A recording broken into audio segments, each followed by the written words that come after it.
Hello dear students. इधर पिछले कई दिनों से मुझे मौका नहीं मिल रहा था, जिसके कारण मैं आप लोगों को लेक्चर का वीडियो प्रोवाइड नहीं करा पा रहा था। पिछले हफ्ता में मैं आपको सरफेस केमिस्ट्री यानी फिजिकल केमिस्ट्री के चैप्टर 5 का नोट्स आप लोगों को प्रोवाइड करा दिया था व्हाट्सएप के माध्यम से, और मैंने वादा किया था कि आगे मैं आपको इसके लेक्चर का वीडियो प्रोवाइड कराऊँगा। लेकिन कुछ समस्याओं के कारण से मैं इसका वीडियो अपलोड नहीं कर पा रहा था, नहीं बना पा रहा था। परंतु आज मैं आपको इस चैप्टर के लेक्चर का वीडियो बना करके आप लोगों को प्रोवाइड कराऊंगा। आप लोग इस चैप्टर को अच्छे से पढ़ें। चूँकि यह चैप्टर थोड़ा लंबा है, थोड़ा अधिक टॉपिक है इसमें, तो मैं इसको कई पार्ट्स में समझाऊंगा, कई पार्ट में आपके इसके वीडियो को प्रोवाइड कराऊंगा। उम्मीद करते हैं कि आप लोग हर पार्ट को अच्छे से देखेंगे और समझेंगे। एक बात मैं और कहना चाहता हूँ, आप लोग हो सके तो मेरे जो चैनल, जिस चैनल पे मैं अपलोड कर रहा हूँ, आप उसको सब्सक्राइब कर लें, ताकि बार बार मुझे आप लोगों को लिंक प्रोवाइड करने का ज़रूरत ना पड़े। जैसे ही मैं अपलोड करूँ आप लोगों को उसका नोटिफिकेशन मिल जाएगा। तो आप लोग मेरे चैनल को सब्सक्राइब ज़रूर कर लें, ताकि आप लोगों को बार बार लिंक हमको प्रोवाइड कराना ना पड़े। तो अब मैं इस चैप्टर को आपको समझाने जा रहा हूँ, सरफेस केमिस्ट्री क्या होता है और इसमें क्या क्या बातों को पढ़ना है।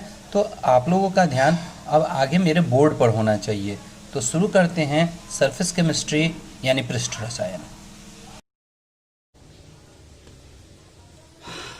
हेलो स्टूडेंट्स, आज हम आप लोगों को पढ़ाने जा रहे हैं सरफेस केमिस्ट्री यानी पृष्ठ रसायन। यानी चैप्टर का नाम है सरफेस केमिस्ट्री पृष्ठ रसायन, अर्थात a branch of chemistry in which we study about the phenomenon occur on a surface of a solid is called surface chemistry। रसायन विज्ञान की वह शाखा जिसमें किसी ठोस के पृष्ठ पर होने वाली प्रक्रियाओं का अध्ययन किया जाता है उसे पृष्ठ रसायन कहते हैं। और इसमें दो बातें आप लोगों को पहले समझना है। सबसे पहले आपको समझना है एब्जॉर्प्शन, और दूसरा समझना है एडजॉर्प्शन। एब्जॉर्प्शन मतलब अवशोषण, और एडजॉर्प्शन का अर्थ होता है अधिशोषण। अधिशोषण क्या होता है एब्जॉर्प्शन और क्या होता है एडजॉर्प्शन, ये बात हम लोग समझेंगे। यदि कोई सॉलिड सरफेस, कोई ऑब्जेक्ट है, सॉलिड ऑब्जेक्ट है, ठोस,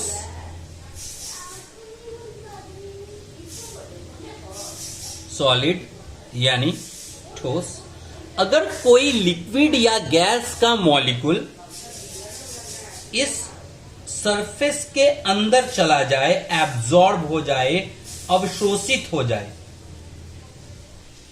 यानी लिक्विड और gaseous molecule inserted inside the body of a solid, it is called absorption.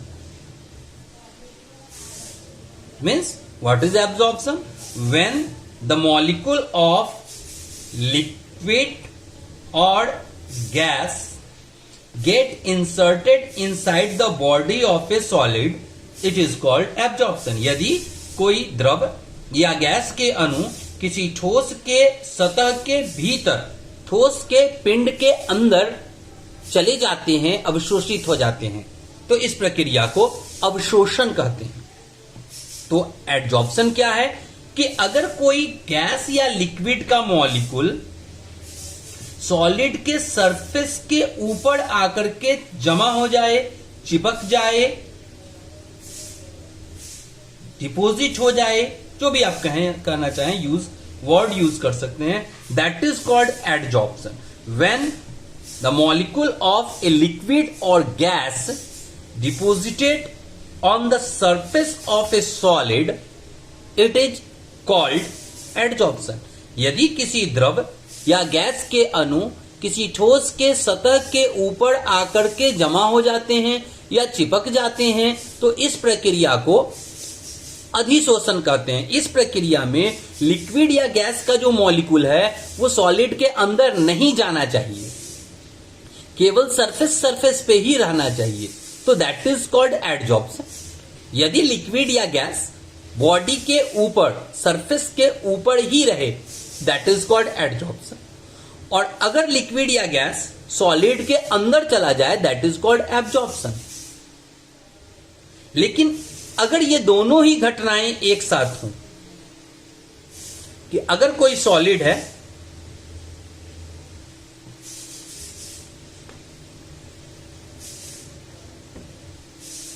और लिक्विड या गैस के मॉलिक्यूल इसके सरफेस पर भी हों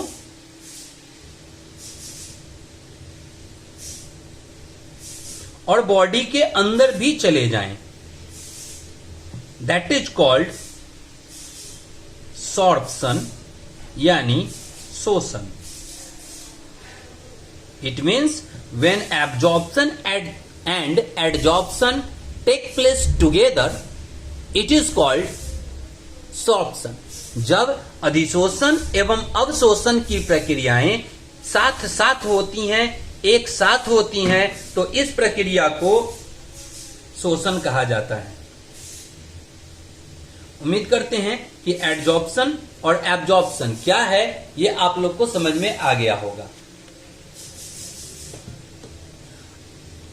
एक बार फिर से समझ लीजिए, क्या होता है एब्जॉर्प्शन, क्या होता है एडजॉर्प्शन और क्या होता है sorption. When the liquid or gaseous molecule inserted inside the body of solid, it is called absorption. But when the gaseous molecule or liquid molecule stick on the surface of a solid, it is called adsorption. And when both process take place together, it is called sorption. यदि किसी द्रव या gas के अणु किसी ठोस के सतह के अंदर चले जाते हैं तो इसे अवशोषण कहते हैं। यदि किसी द्रव या ठोस के अणु ठोस के सतह के ऊपर चिपक जाते हैं तो इसे अधिशोषण कहते हैं। और जब अवशोषण और अधिशोषण एक साथ होता है तो उस प्रक्रिया को शोषण कहते हैं। एब्जॉर्प्शन में कोई टाइप नहीं है, लेकिन ये जो एडजॉर्प्शन है ये फर्दर दो तरह के होते हैं। पहला होता है फिजिकल एडजॉर्प्शन,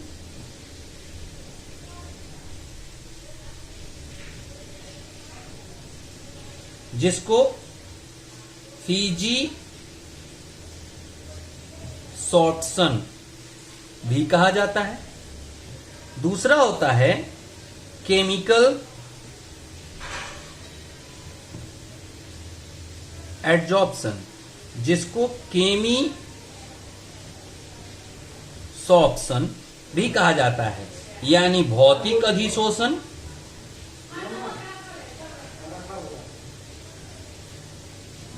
तथा रासायनिक अधिशोषण। अब समझते हैं फिजिकल एडजॉर्प्शन क्या होता है और केमिकल एडजॉर्प्शन क्या होता है। क्या होता है फिजिसॉर्प्शन, क्या होता है केमिसॉर्प्शन, क्या होता है भौतिक अधिशोषण और क्या होता है रासायनिक अधिशोषण। आप लोग समझिए, यदि किसी सॉलिड सरफेस के ऊपर जो गैसियस मॉलिक्यूल एडजॉर्ब हैं, जो गैसियस मॉलिक्यूल या लिक्विड मॉलिक्यूल एडजॉर्ब हैं, वो अगर वीक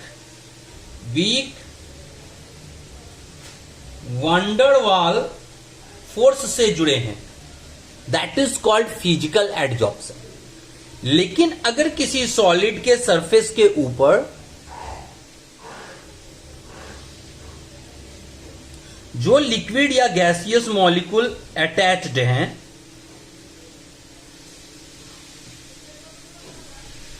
अगर ये केमिकल बॉन्ड से अटैच हैं, पढ़े होंगे single bond, double bond, triple bond, etcetera etcetera etcetera, यानी व्हेन द लिक्विड और gaseous molecule stick on the surface of solid through a chemical bond, it is called chemical adsorption. But when the liquid or gaseous molecule stick on the surface of solid by a weak van der Waals force, it is called physical adsorption. इसका मतलब यह है कि physical adsorption का जो energy है, या आप इंथैल्पी बोल सकते हैं, ये कम होता है, लेस होता है, लेकिन केमिकल एडजॉर्प्शन का जो एनर्जी है, इंथैल्पी है, ये मोर होता है, अधिक होता है। इसमें एनर्जी कम यूज होता है, इसको बनाने में ज्यादा एनर्जी यूज होता है। दूसरी बात, ये टेम्पोररी होता है, अनस्टेबल, अस्थाई जिसको कहते हैं। और ये जो होता है ये परमानेंट हो सकता है, यानी स्टेबल हो सकता है। अगर ये टेम्पोररी है तो ये रिवर्स हो सकता है, रिवर्सेबल।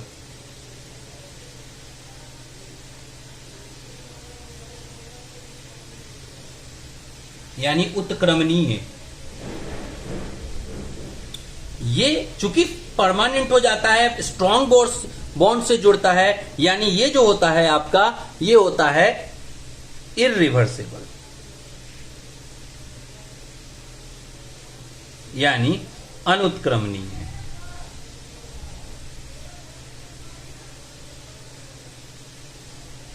कहने का मतलब फिजिकल एडजॉर्प्शन अगर हो रहा है तो वो वापस भी उठ सकता है, मतलब वो जो मॉलिक्यूल्स उस पर चिपके हैं वो हट सकते हैं आसानी से।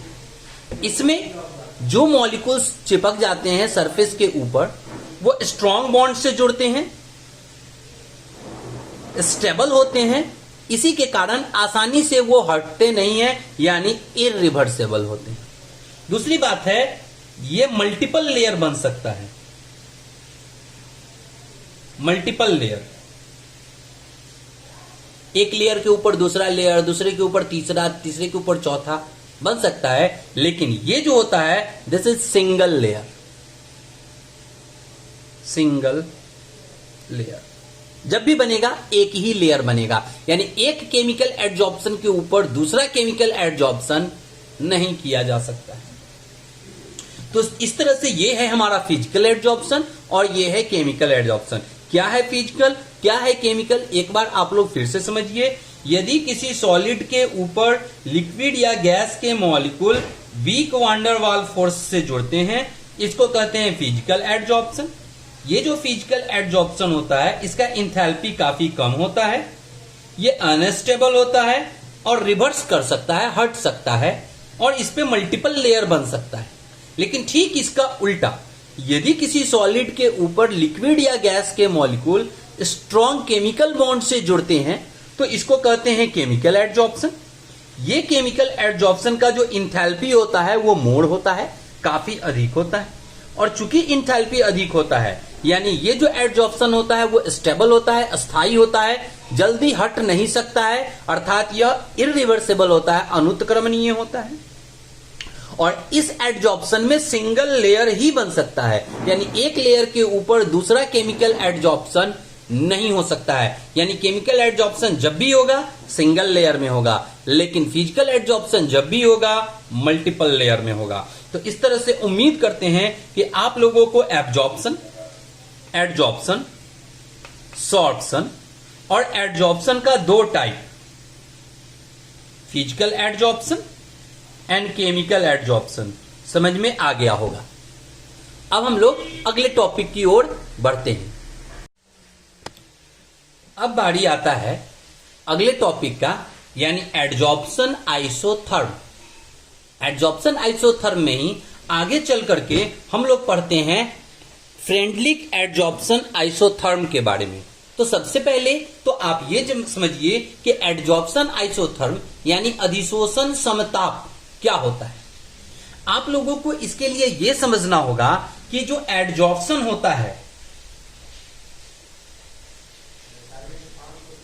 एडजॉर्प्शन ये डायरेक्टली प्रोपोर्शनल होता है प्रेशर का और इनवर्सली प्रोपोर्शनल होता है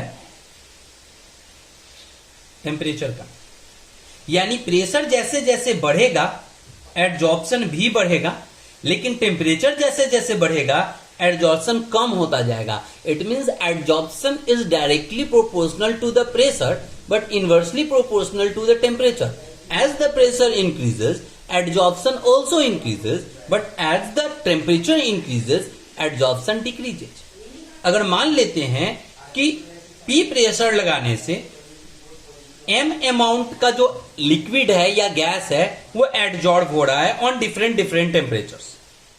तो ऑन -25 डिग्री C अगर एडजॉर्प्शन और प्रेशर M रिप्रेजेंट कर रहा है एडजॉर्ब्ड गैस के बारे में और P रिप्रेजेंट कर रहा है प्रेशर के बारे में. तो जैसे -25 डिग्री पर हम लोग अगर एडजॉर्प्शन और प्रेशर के बीच ग्राफ प्लॉट करते हैं तो एक रेखा मिल रहा है ऊपर की ओर, एक स्ट्रेट ऊपर की ओर लाइन जा रहा है. इससे ये क्लियर हो गया कि एडजॉर्प्शन जो है वो प्रेशर के डायरेक्टली प्रोपोर्शनल है.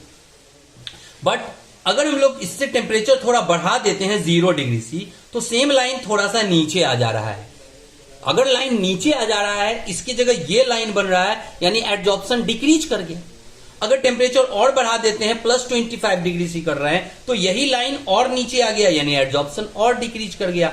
यानी जैसे जैसे टेम्परेचर इंक्रीज कर रहा है एडजॉर्प्शन नीचे की ओर आ रहा है, घटता जा रहा है. तो इसका मतलब एडजॉर्प्शन, प्रेशर और टेम्परेचर इसके बीच ये जो ग्राफ प्लॉट किया जा रहा है that graph is called adsorption isotherm. It means the graphical representation between adsorption, pressure and temperature is said to as adsorption isotherm. अर्थात अधिशोषण, ताप एवं दाब के बीच खींचे गए रेखा चित्र को अधिशोषण समताप कहते हैं. इसके बारे में आगे चल करके फ्रेंडलिक एक साइंटिस्ट का नाम था. इन्होंने 1909 ईस्वी में 1909 में एडजॉर्प्शन आइसोथर्म पर बहुत सारे प्रयोग किए और प्रयोग के आधार पर इन्होंने कई बातें बताई और अपने थ्योरी के आधार पर एक नया ग्राफ बनाया. इसी टाइप का एक नया ग्राफ बनाया और उस ग्राफ का नाम इन्होंने अपने नाम के आधार पर रख दिया फ्रेंडलिक एडजॉर्प्शन आइसोथर्म. क्या इन्होंने किया ये समझिए. इन्होंने बहुत सारे एक्सपेरिमेंट किए. मान लिया कि X amount of gas adsorbed on M amount of solid, then adsorption क्या होगा? Adsorption represented by X by M. X by M यानी M amount of solid पर X amount gas adsorb कर गया तो X by M रिप्रेजेंट करेगा किसको? Adsorption. मान लिया गया कि कितने प्रेशर पे कराया जा रहा है? दाब मान लिया गया P प्रेशर पे कराया जा रहा है. जब इन्होंने एडजॉर्प्शन और प्रेशर के बीच में कई प्रयोग किए तो अपने प्रयोगों के आधार पर इनको पता चला X by M proportional P. अभी भी पढ़ा है कि एडजॉर्प्शन प्रेशर के डायरेक्टली प्रोपोर्शनल होता है. अगर एडजॉर्प्शन को X by M से रिप्रेजेंट करे it means X by M proportional P. Now जब प्रोपोर्शन हटाते हैं तो कोई एक कांस्टेंट आता है X by M equals K into P. लेकिन प्रयोग के आधार पे पता चला कि P पे पावर होता है 1 by N. यानी this is the formula X by M is equal to K into P पे पावर 1 by N. स्टूडेंट को यहां कंफ्यूजन होता है कि 1 by N कैसे पता चलता है. आप लोग समझिए ये जो पावर होता है ये प्रयोग से पता चलता है कि किसी के पावर में कितना होगा. फर्स्ट ऑर्डर रिएक्शन है, जीरो ऑर्डर रिएक्शन है, सेकंड ऑर्डर रिएक्शन है. कैसे पता चलता है ये समझने के लिए आप इसके पहले वाले चैप्टर का जो डाउट क्लास का वीडियो मैं अपलोड किया हूं उसमें आप देखिए एक बार. उस डाउट क्लास के वीडियो में मैं ये स्पष्ट कर चुका हूं कि आप लोग का ये जो पावर है वो कैसे पता चलता है. कैसे पता चलता है कि P के पावर में कितना होगा 1 0 2 3. How much amount of power is there on P. ये बात मैं पहले आप लोगों को पढ़ा चुका हूं ऑर्डर ऑफ रिएक्शन में कि किसी के पावर में कितना होता है ये प्रैक्टिकल से पता चलता है. उसके उसका जो कैलकुलेट ये आता है आपको क्या कहते हैं डाटा मिलता है प्रैक्टिकल का, उस डाटा के एनालिसिस से ये क्लियर होता है कि पावर में कितना होगा। तो आप पिछले चैप्टर के डाउट क्लास में ये बात देख सकते हैं कि पावर में कितना होता है, कैसे निकाला जाता है। तत्काल अभी आप ये समझिए कि प्रैक्टिकल से पता चला adsorption directly proportional P on and power 1/n। जब प्रोपोर्शन हटता है तो कोई एक कांस्टेंट आता है, x/m is equal to k into p/n। Now taking log both side, अगर दोनों तरफ हम लोग लॉग ले ले तो क्या होगा,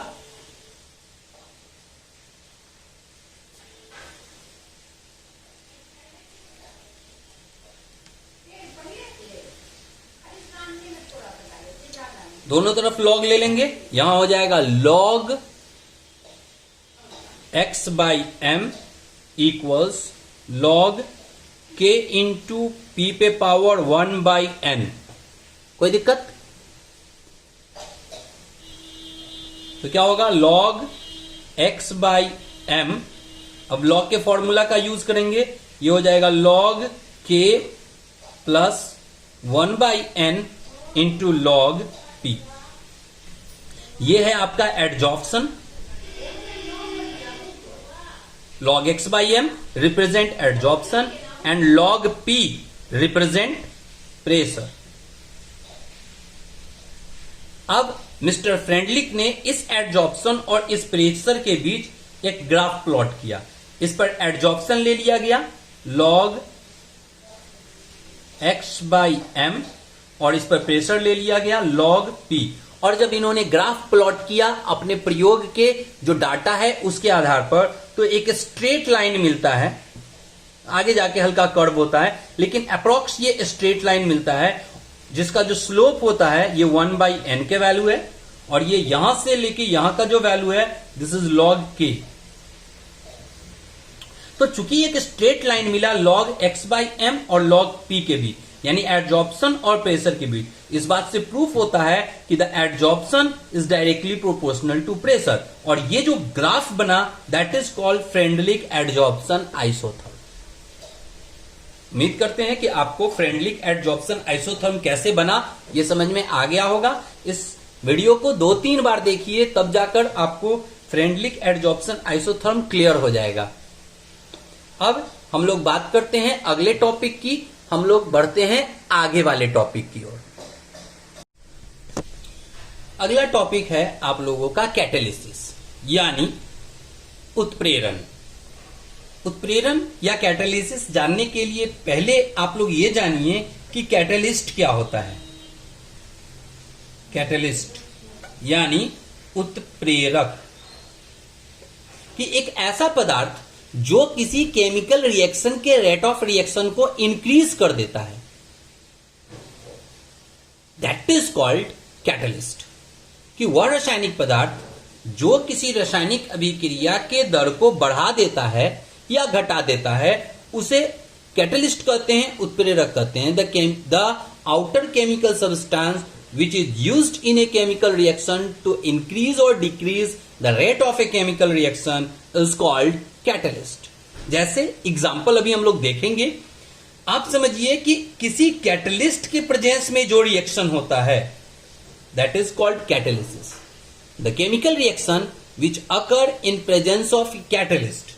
जैसे अगर हम लोग बात करते हैं नाइट्रोजन और हाइड्रोजन को रिएक्शन कराने की, तो नाइट्रोजन हाइड्रोजन से नॉर्मली रिएक्शन नहीं करता है, लेकिन अगर इन दोनों का रिएक्शन हम लोग Fe/MO यानी आयरन और मॉलिब्डेनम के प्रेजेंस में करते हैं तो नाइट्रोजन और हाइड्रोजन मिलकर के रिएक्शन करता है और बनाता है अमोनिया। अमोनिया बैलेंस करने के लिए यहां 2 है, 2 लगा दीजिए, 3 दूना 6 हाइड्रोजन हुआ, यहां 3 लगा दीजिए, बैलेंस हो गया। इस रिएक्शन का नाम है हैबर प्रोसेस। आगे आप लोग पढ़ेंगे इनऑर्गेनिक केमिस्ट्री में हैबर प्रोसेस, जब ग्रुप 15 पढ़ाएंगे आप लोगों को तो हैबर प्रोसेस डिटेल्स में पढ़ाएंगे, क्या होता है कैसे होता है सब कुछ। तत्काल आप समझिए कि नाइट्रोजन और हाइड्रोजन रिएक्शन करता है किसके प्रेजेंस में, Fe के प्रेजेंस में, यानी यहां जो Fe है ये है कैटेलिस्ट, उत्प्रेरक। It means a chemical substance which increases rate of A chemical reaction is called catalyst. वह रासायनिक पदार्थ जो किसी रासायनिक अभिक्रिया के दर को बढ़ा देता है या किसी रासायनिक अभिक्रिया को करवाता है, उसे हम लोग उत्प्रेरक कहते हैं। और this reaction is called catalysis. The chemical reaction which occur in presence of a catalyst is called catalysis. वह रासायनिक अभिक्रिया जो किसी उत्प्रेरक की उपस्थिति में संपन्न होता है, इसे हम लोग उत्प्रेरण कहते हैं। और यह उत्प्रेरण दो प्रकार का होता है। एक होता है होमोजीनियस यानी समांग, एक होता है हेट्रोजीनियस यानी विषमांग। समांग मतलब कि फिजिकल स्टेट सेम होना चाहिए, भौतिक अवस्था समान होना चाहिए। यानी अगर कोई रिएक्टेंट, कैटलिस्ट और प्रोडक्ट सेम फिजिकल स्टेट में हो, सॉलिड है तो तीनों सॉलिड, लिक्विड है तो तीनों लिक्विड, गैस है तो तीनों गैस। अगर किसी रिएक्शन में रिएक्टेंट, कैटलिस्ट और प्रोडक्ट तीनों सेम फिजिकल स्टेट में हो, that is called homogeneous catalysis. When the reactant, product and catalyst are in same physical state, it is called homogeneous catalysis। समांग उत्प्रेरण, जैसे अगर नाइट्रोजन ऑक्साइड का रिएक्शन, नाइट्रिक ऑक्साइड का reaction oxygen से करते हैं, या ऐसा करते हैं, अगर सल्फर डाइऑक्साइड का रिएक्शन ऑक्सीजन से करते हैं NO के प्रेजेंस में, तो सल्फर डाइऑक्साइड भी गैस होता है, ऑक्सीजन भी गैस होता है और नाइट्रिक ऑक्साइड भी गैस होता है। फाइनली जो प्रोडक्ट बनता है SO3, ये भी गैस होता है। तो रिएक्टेंट भी गैस है, कैटलिस्ट भी गैस है और प्रोडक्ट भी गैस है। यानी रिएक्टेंट, कैटलिस्ट और प्रोडक्ट तीनों एक ही फिजिकल स्टेट में है, तो ऐसा रिएक्शन कहलाएगा homogeneous catalysis.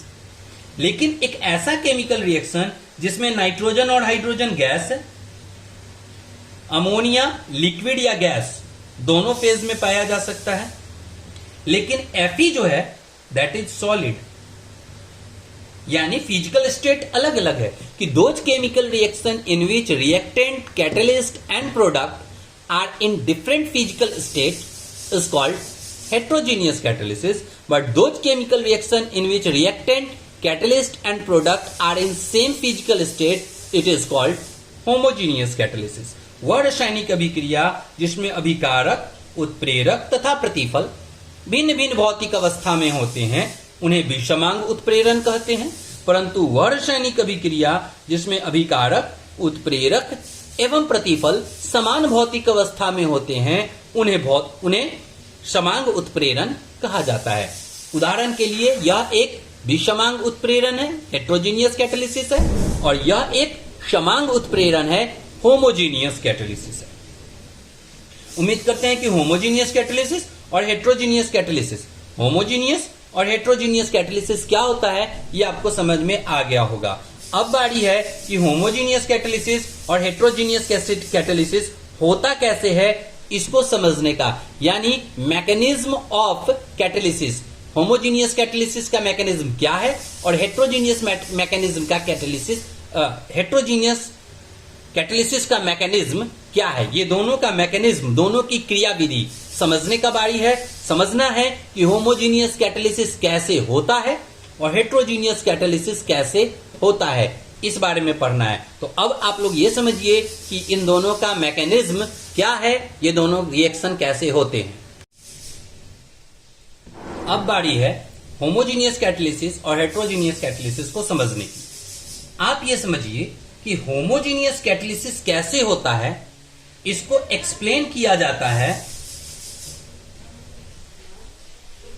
Intermediate complex theory से, और हेट्रोजीनियस कैटालिसिस कैसे होता है इसको एक्सप्लेन किया जाता है एडजॉर्प्शन थ्योरी से। यानी कैसे होता है होमोजीनियस कैटालिसिस और कैसे होता है हेट्रोजीनियस कैटालिसिस।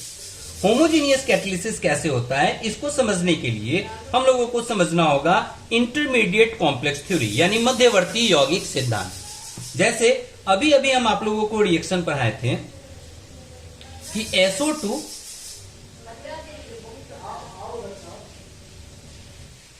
O2 से रिएक्शन करके SO3 बनाता है इन प्रेजेंस ऑफ NO। लेकिन अब समझिए रिएक्शन होता कैसे है, एक्चुअली इसका मैकेनिज्म क्या है। मैकेनिज्म का मतलब होता है क्रिया विधि, यानी ये रिएक्शन एक्चुअली होता कैसे है ये बात समझना है। सबसे पहले ये जो कैटलिस्ट है वो इसमें से किसी एक रिएक्टेंट से रिएक्शन कर जाता है जिससे रिएक्शन करना आसान हो, जिसका इंथैल्पी ऑफ रिएक्शन कम हो, पहले उससे ये कैटलिस्ट रिएक्शन करता है। तो सबसे पहले स्टेप 1 होता है, ये NO O2 से रिएक्शन कर जाता है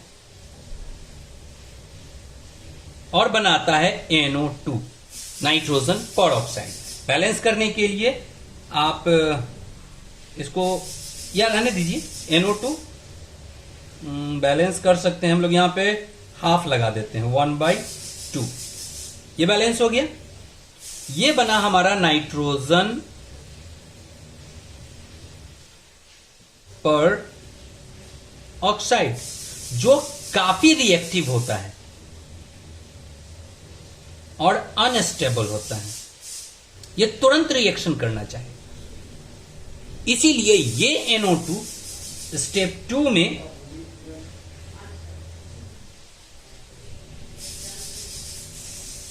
इस SO2 से रिएक्शन करेगा और बना देगा SO3।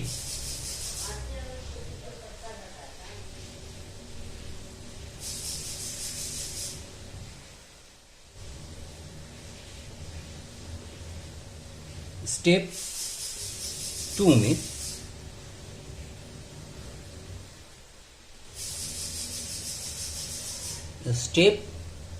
2 में क्या होता है, ये जो SO2 है ये इस NO2 से फर्दर रिएक्शन करेगा, बन जाएगा SO3। इसमें से ये एक ऑक्सीजन इसको दे देगा और फर्दर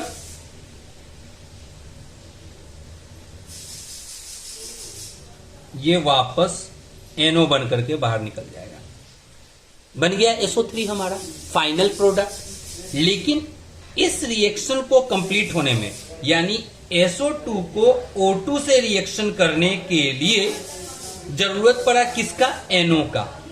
NO जितना शुरू में यूज हुआ था उतना NO वापस निकल गया।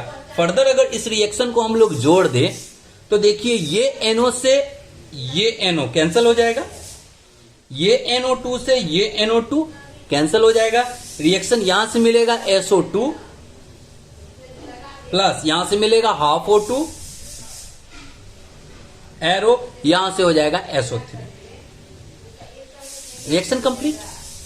यानी इस रिएक्शन को कंप्लीट कराने में ये जो NO2 बन रहा है दिस इज इंटरमीडिएट कॉम्प्लेक्स। यानी होमोजीनियस थ्योरी में यह बोलता है कि कोई दो रिएक्टेंट डायरेक्ट एक दूसरे से रिएक्शन नहीं करता है। पहले कैटलिस्ट किसी एक रिएक्टेंट से रिएक्शन करके एक इंटरमीडिएट कॉम्प्लेक्स बनाता है। ये इंटरमीडिएट कॉम्प्लेक्स जो होता है वो हाईली रिएक्टिव और अनस्टेबल होता है और इसी कारण ये दूसरे वाले रिएक्टेंट से रिएक्शन करके फाइनल प्रोडक्ट बनाता है और कैटलिस्ट हमारा वापस पहले के स्टेज में आ जाता है। इस तरह से होमोजीनियस कैटालिसिस कंप्लीट होता है। यानी होमोजीनियस कैटालिसिस का एक्सप्लेनेशन इंटरमीडिएट कॉम्प्लेक्स थ्योरी से किया जाता है। अब समझिए कि हेट्रोजीनियस कैटालिसिस का एक्सप्लेनेशन कैसे किया जाता है। जैसे हम बता रहे थे कि नाइट्रोजन और हाइड्रोजन रिएक्शन करके बनता है NH3 अमोनिया, किसके प्रेजेंस में, Fe के प्रेजेंस में और मॉलिब्डेनम के प्रेजेंस में। इस रिएक्शन का एक्सप्लेनेशन एडजॉर्प्शन थ्योरी के आधार पे होता है। मतलब कि अगर मान लेते हैं ये लोहे का एक टुकड़ा है, तो इस पर नाइट्रोजन के मॉलिक्यूल आकर के चिपक जाएंगे। ठीक इसके बगल में हाइड्रोजन के मॉलिक्यूल आके चिपक जाएंगे, N2 and H2। There after जैसे ही ये दोनों एडजेसेंट साइड में एक दूसरे के अगल बगल में चिपक गए, धीरे धीरे एक दूसरे के कांटेक्ट में आएंगे और रिएक्शन होगा। रिएक्शन होने के कारण ये दोनों मिल करके बन जाएगा NH3, यानी जो रिएक्टेंट है वो कैटलिस्ट के साथ, ये हमारा कैटलिस्ट है यानी Fe, और इस कैटलिस्ट के प्रेजेंस में ये नाइट्रोजन हाइड्रोजन रिएक्शन करके बना अमोनिया, और देयर आफ्टर ये अमोनिया का मॉलिक्यूल Fe से बाहर निकल जाएगा और Fe अपने जगह पे वापस रह जाएगा। यानी एडजॉर्प्शन के कारण रिएक्शन हो रहा है। हेट्रोजीनियस कैटालिसिस में जो गैस के मॉलिक्यूल हैं वो सॉलिड के सरफेस पे जाकर के एडजॉर्ब हो गए। एडजॉर्प्शन होने के बाद दोनों के बीच रिएक्शन हुआ, प्रोडक्ट बना और फिर प्रोडक्ट कैटालिस्ट से बाहर हो गया। यानी हेट्रोजीनियस कैटालिसिस होता है किसके कारण? एडजॉर्प्शन के कारण। होमोजीनियस कैटालिसिस होता है किसके कारण? इंटरमीडिएट कॉम्प्लेक्स के बनने के कारण। यानी होमोजीनियस कैटालिसिस अलग तरीके से होता है और हेट्रोजीनियस कैटालिसिस अलग तरीके से होता है। होमोजीनियस कैटालिसिस में जो कैटलिस्ट है वो रिएक्टेंट के साथ मिलकर के इंटरमीडिएट कॉम्प्लेक्स बनाता है और उसके कारण रिएक्शन कंप्लीट होता है।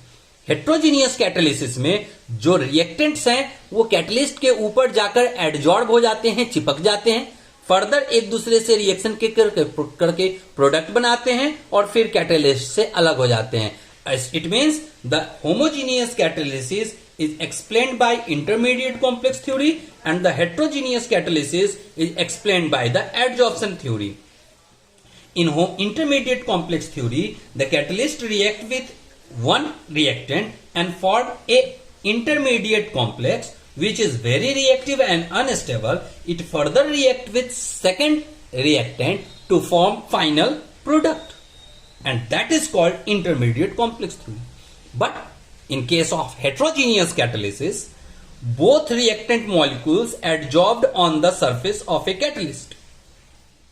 After the adsorption, they react with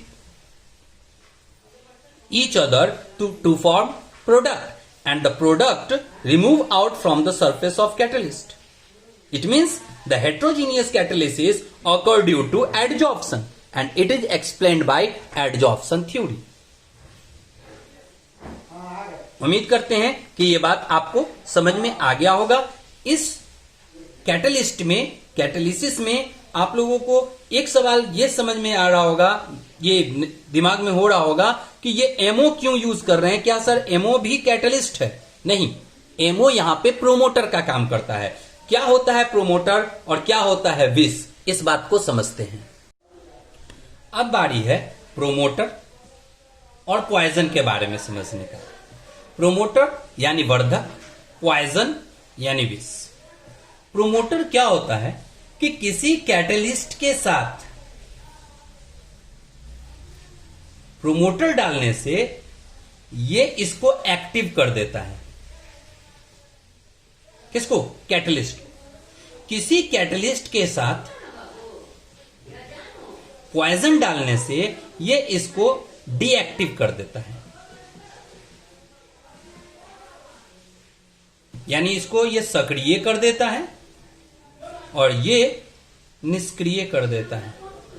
अर्थात वह रासायनिक पदार्थ जो कैटलिस्ट को, जो उत्प्रेरक को सक्रिय कर दे उसे कहते हैं वर्धक, परंतु वह रासायनिक पदार्थ जो किसी उत्प्रेरक को निष्क्रिय कर दे उसे कहते हैं विष यानी poison. The chemical substance which activate a catalyst is called promoter, but the chemical substance which deactivate a catalyst is called poison. जैसे एग्जाम्पल के लिए आप समझिए कि जब नाइट्रोजन और हाइड्रोजन रिएक्शन करता है और बनाता है अमोनिया,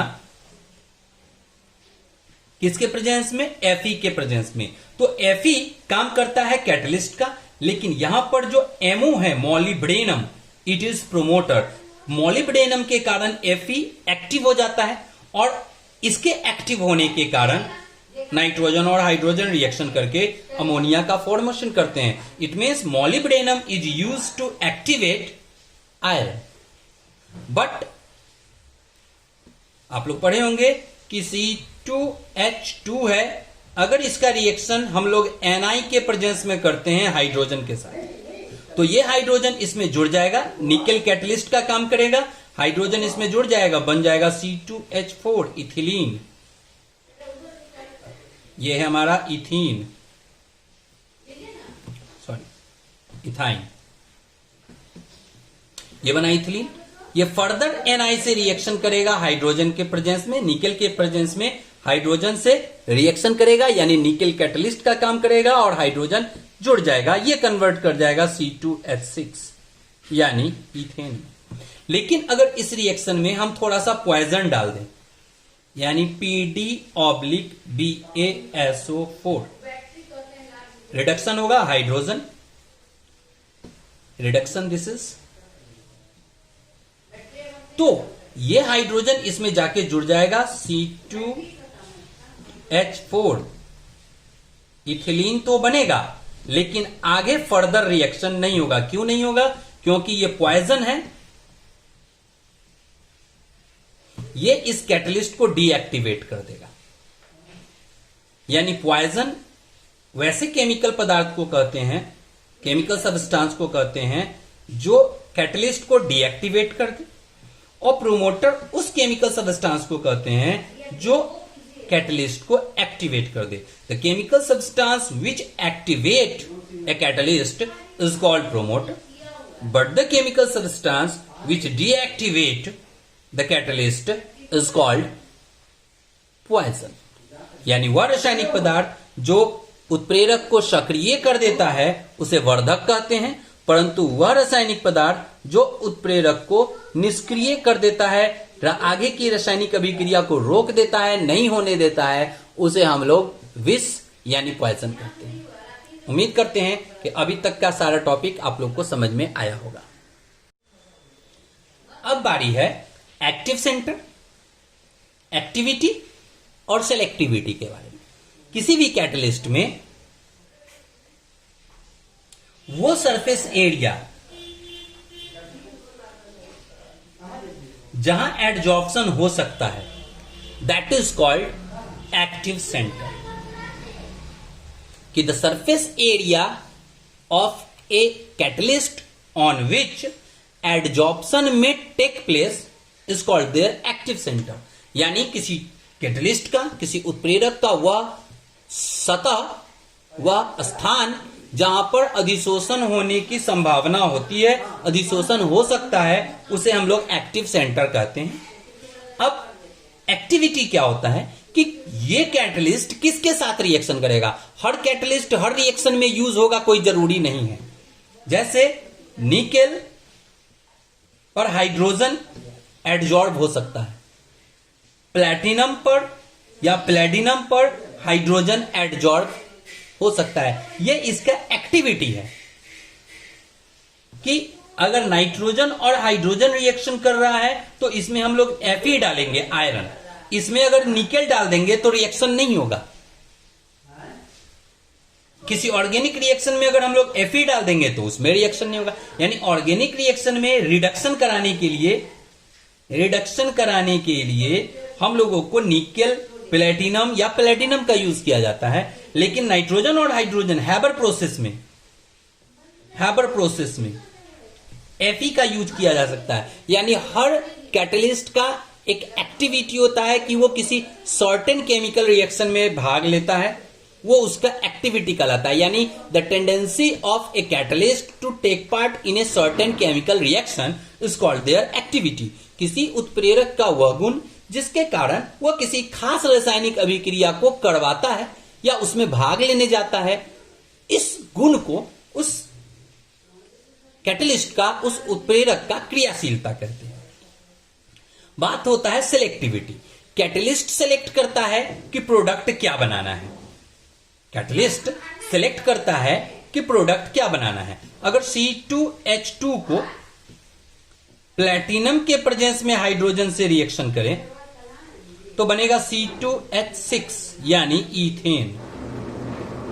लेकिन अगर प्लेटिनम ऑब्लिक BaSO4 के प्रेजेंस में रिएक्शन कराएं तो बनेगा C2H4 यानी इथीन। तो कैटलिस्ट रिएक्टेंट तो दोनों में सेम है, इथाइन, लेकिन अगर कैटलिस्ट बदल दिए तो प्रोडक्ट भी बदल दिया। It means catalyst decided what product में बी फॉल। कैटलिस्ट इस बात का निर्धारण करता है कि प्रोडक्ट क्या बनाना है। That is called its selectivity. The tendency of a catalyst to direct a chemical reaction towards a certain product is called their selectivity. किसी उत्प्रेरक का वह गुण जो किसी खास प्रतिफल की ओर अभिक्रिया को दिग निर्देशित कर देता है, इस गुण को चयनशीलता कहते हैं। उम्मीद करते हैं कि एक कैटलिस्ट का एक्टिव सेंटर क्या होता है, एक्टिविटी क्या होता है और सेलेक्टिविटी क्या होता है, आपको समझ में आ गया होगा। अब बारी है दो टॉपिक का, zeolite and self selective catalysis और दूसरा एंजाइम कैटालिसिस। क्या होता है जियोलाइट और सेल्फ सेलेक्टिव कैटालिसिस और क्या होता है एंजाइम कैटालिसिस, ये समझिए। सबसे पहले ये समझिए कि जियोलाइट क्या होता है। एक ऐसे कैटलिस्ट जिनके सरफेस पर छोटे छोटे होल्स बने होते हैं।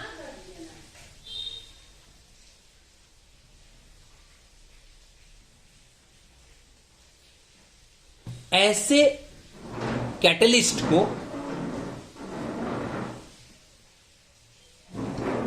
जियोलाइट कहते हैं। It means a catalyst which consist small pores just like honeycomb on their surface is called zeolite. वह उत्प्रेरक जिसके सतह पर मधुमक्खी के छत्ते के समान छोटे छोटे छिद्र होते हैं, उन्हें हम लोग कैटलिस्ट, उन्हें हम लोग जियोलाइट कहते हैं। जिसका एक एग्जाम्पल है ZSM5।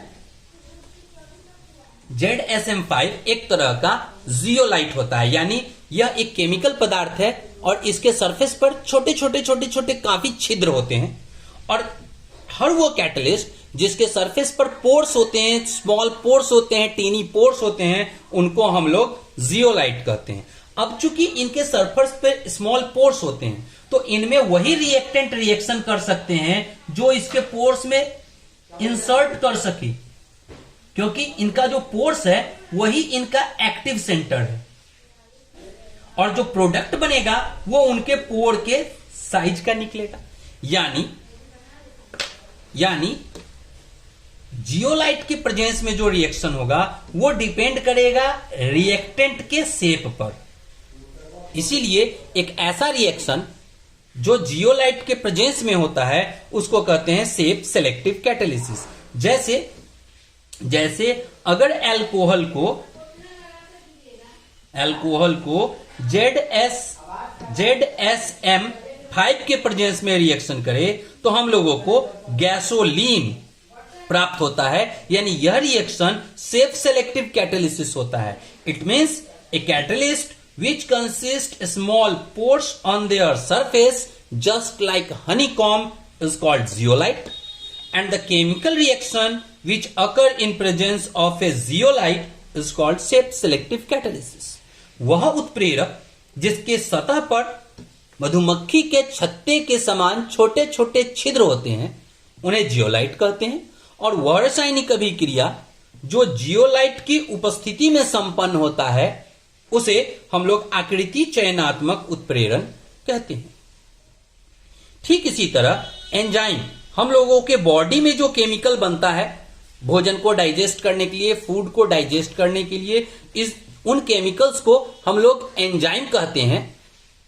और बॉडी के अंदर एंजाइम के प्रेजेंस में जो रिएक्शन होता है उसको हम लोग एंजाइम कैटालिसिस कहते हैं।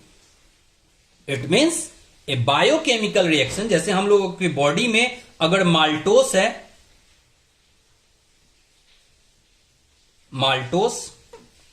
ये माल्टेस के प्रेजेंस में कन्वर्ट कर जाता है ग्लूकोज में।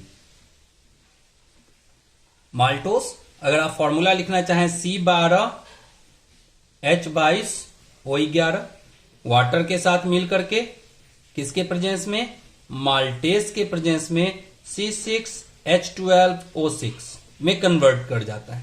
यानी माल्टेस जो है वो एक तरह का एंजाइम है और ये रिएक्शन किसके प्रेजेंस में हुआ, एंजाइम के प्रेजेंस में, यानी यह रिएक्शन कहलाता है enzyme catalysis. It means A biochemical reaction occur inside the body of an organism in presence of a catalyst is called enzyme catalysis. In presence of a enzyme is called enzyme catalysis. किसी जीव के शरीर में enzyme की उपस्थिति में होने वाले रासायनिक अभिक्रिया को एंजाइम उत्प्रेरण कहते हैं। जैसे खाना खाने में जब हम लोग डाइजेशन होता है हम लोगों के बॉडी में, तो डाइजेशन एक तरह का एंजाइम कैटालिसिस होता है। तो उम्मीद करते हैं कि जियोलाइट, सेफ सेलेक्टिव कैटालिसिस और एंजाइम कैटालिसिस आप लोग को समझ में आ गया होगा। उम्मीद करते हैं कि आज के पढ़ाए गए टॉपिक आप लोगों को अच्छी तरह से समझ में आ गए होंगे। आगे के टॉपिक्स हम अगले वीडियो में प्रोवाइड करेंगे। तो इस चैप्टर में आगे और क्या क्या है, क्यों है और कैसे हैं, ये सभी जानने के लिए पढ़ें अगला क्लास। तब तक के लिए न रहें बेकरार, थोड़ी सी प्रतीक्षा, थोड़ा इंतजार। समाप्त हुआ आज तक, इंतजार करिए अगले वीडियो तक।